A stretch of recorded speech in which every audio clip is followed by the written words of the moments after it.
Hey, ¿qué pasa gente? Soy Mikaelis, ¿cómo estáis? Bienvenidos una vez más a mi canal y a un nuevo cuento mitológico, concretamente de mitología egipcia que hacía bastante que no la traía. Bueno, en vídeos de esta clase ya os he hablado de cómo nacieron los dioses más conocidos de esta mitología, los hijos de la tierra y el cielo, Isis, Osiris, Neftis, Set, y cómo Set mató a su hermano Osiris y se convirtió en el faraón mientras la esposa y el hijo de Osiris, Isis y Horus, huían y se escondían del nuevo gobernante. Bueno, evidentemente, Horus era todavía muy pequeño para enfrentarse a su tío, y después de crecer y de ser protegido por su madre y por diferentes dioses aliados de ella, acabó por convertirse en un joven fuerte y lo suficientemente maduro y experimentado como para enfrentarse a su tiránico tío. Que por cierto, creo que hay un patrón de sobrinos destronados o quitados de la sucesión por tíos ambiciosos. Creo que es como una dinámica bastante común, ¿verdad? En cualquier caso, este conflicto fue bastante largo, duró parece ser que 80 años y en ese tiempo hubo enfrentamientos físicos en los que ambos dioses salieron bastante heridos. Horus perdió un ojo, Set parece ser que perdió un testículo, y hubo un momento en el que se pelearon Horus y su madre y Isis acabó decapitada, pero luego le volvió a crecer la cabeza. Pero también hubo conspiraciones, intentos de engaño de un dios a otro, algunos elementos sexuales que no estoy muy seguro de qué sentido tienen, aunque tenían evidentemente un sentido en el contexto, solo que explicarlo sería raro y no tengo tiempo para eso. También hubo una especie de carrera en algún punto en la que los dos tenían que utilizar una barca hecha de piedra, pero Horus utilizó una de madera. Y en cualquier caso hubo un punto en el que los dioses, todos los dioses dijeron: vale, demasiado lleváis con esta mierda, vamos a resolver esto entre todos como divinidades civilizadas que somos. Así que todos los dioses se reunieron y decidieron debatir sobre qué dios debería ser el gobernante de Egipto. Lo cierto es que a Horus no le faltaba apoyo, tenía el apoyo de su madre Isis, el apoyo del dios de la sabiduría Thoth, el apoyo del dios del viento Shu y de un dios de la guerra Onuris. Decían que como Horus era el hijo de Osiris, el anterior faraón, debería ser su sucesor natural. Sin embargo, Ra, el dios del sol, opinaba que Set era mayor y tenía más fuerza, más experiencia como guerrero, y lo había demostrado varias veces enfrentándose a la gran serpiente Apophis, y por tanto sería un mejor líder.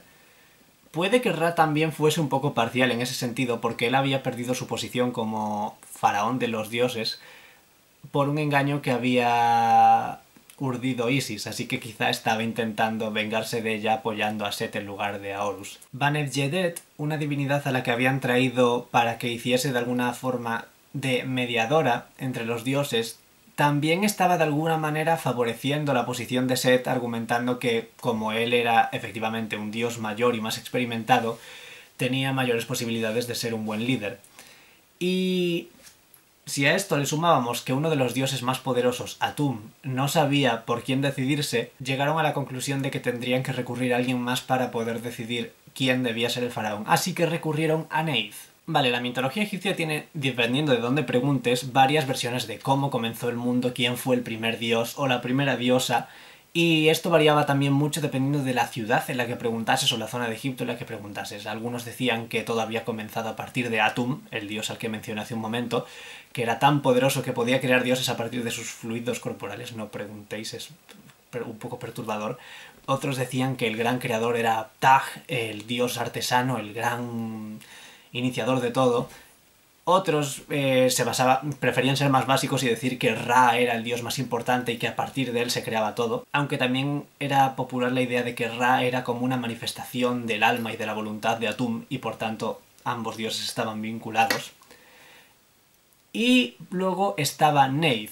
Neith era una diosa que era vista por muchos como una diosa madre, una diosa antigua y ancestral, que representaba la creación, la fertilidad, que se vinculaba con las aguas primigenias, con el destino, con la sabiduría. La consideraban también una diosa celestial, una diosa de las abejas, y aunque popularmente se la veía simplemente como una diosa de la caza, de los tejidos y de la guerra, que de hecho la vinculaban mucho con Atenea, los griegos, y quizá la imagen que nos ha llegado de ella está muy condicionada por esa vinculación que hacían con una diosa griega.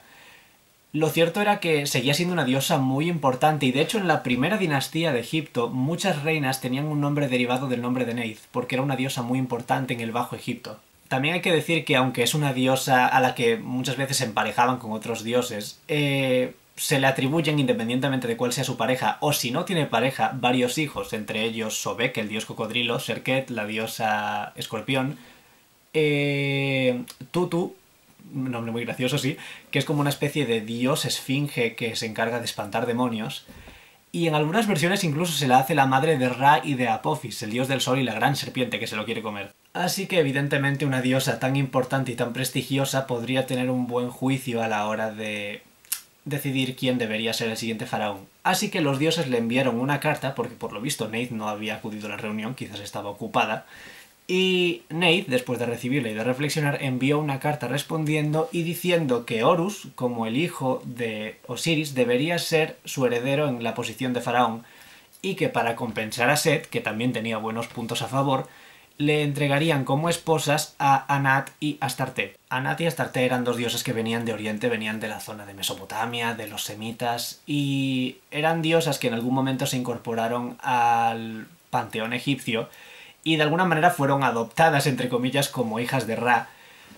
Así que dentro de la dinámica del panteón egipcio eran como dos diosas importantes, dos diosas prestigiosas y nada desdeñables si se convertían en esposas de Set. Y vosotros diréis, pero Set no estaba ya casado con Neftis, y yo diré, correcto, pero pensad también que Set en este contexto era como el faraón guión pretendiente a faraón, y dentro de la historia real, entre los humanos, el faraón de verdad podía tener más de una esposa, aunque una de ellas fuese la principal, la gran esposa real. Así que Set aceptase a esas dos diosas como esposas secundarias tampoco era raro.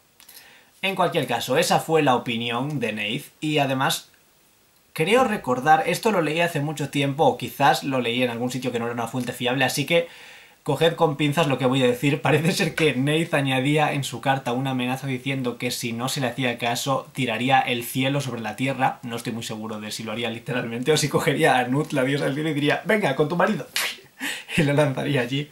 Lo dicho, no conseguí encontrar de nuevo la fuente donde leí eso, así que quizá me equivoco, quizá lo interpreté mal, pero interpretadlo como queráis. A lo que voy es a que los dioses recibieron la carta, la leyeron, aún así tardaron en decidirse, estaban como, sí, bueno, deberíamos hacerle caso, deberíamos hacer otra cosa. Puede que la famosa carrera en barcas de piedra de Setios y Horus tuviese lugar después de recibir la carta de Neith, o puede que antes, pero al final llegaron a la conclusión de que el consejo de Neith era el más sabio y que debían hacer lo que decían. Así que Horus se convirtió en el faraón de los dioses, Set se convirtió en... no en el faraón, se convirtió en un dios más, en un dios con las funciones que había tenido hasta ese momento, defendiendo a Ra de la gran serpiente y siendo dios de los desiertos, del caos y de un montón de cosas. Y efectivamente aceptó a dos nuevas esposas, que al parecer una de ellas, o las dos no me queda muy claro, le hicieron padre de una especie de demonio cocodrilo llamado Maga. Pero bueno, la paternidad de Set siempre es algo que se cuestiona mucho en la mitología egipcia, y en parte es precisamente porque se hizo una herida en los genitales luchando contra Horus. Aunque tampoco es muy importante esa clase de heridas para los dioses egipcios porque se podían regenerar muy fácilmente. Horus perdió un ojo, lo recuperó, hay quien dice que lo crearon a partir de luz de luna. Set se hizo una herida en los mismísimos, se recuperó. A Isis le cortaron la cabeza y la recuperó. Hay quien dice que a partir de la cabeza de una vaca crearon su nueva cabeza y que por eso tenía a veces como símbolo los cuernos de una vaca. En cualquier caso, Horus, después de mucho luchar, después de mucho esconderse y después de mucho conspirar, llegó a convertirse en el faraón que estaba destinado a ser. Su madre pasó de ser la reina viuda, por así decirlo, y la gran conspiradora, a ser la madre del faraón, una posición muy típica de ella, la Isis como la madre del rey. Y bueno, Set fue relativamente feliz después de eso, quiero pensar. Tampoco se le menciona mucho fuera de los mitos que afectan a Horus. Él seguía siendo un dios bastante guerrero, bastante duro, así que seguía con su trabajo.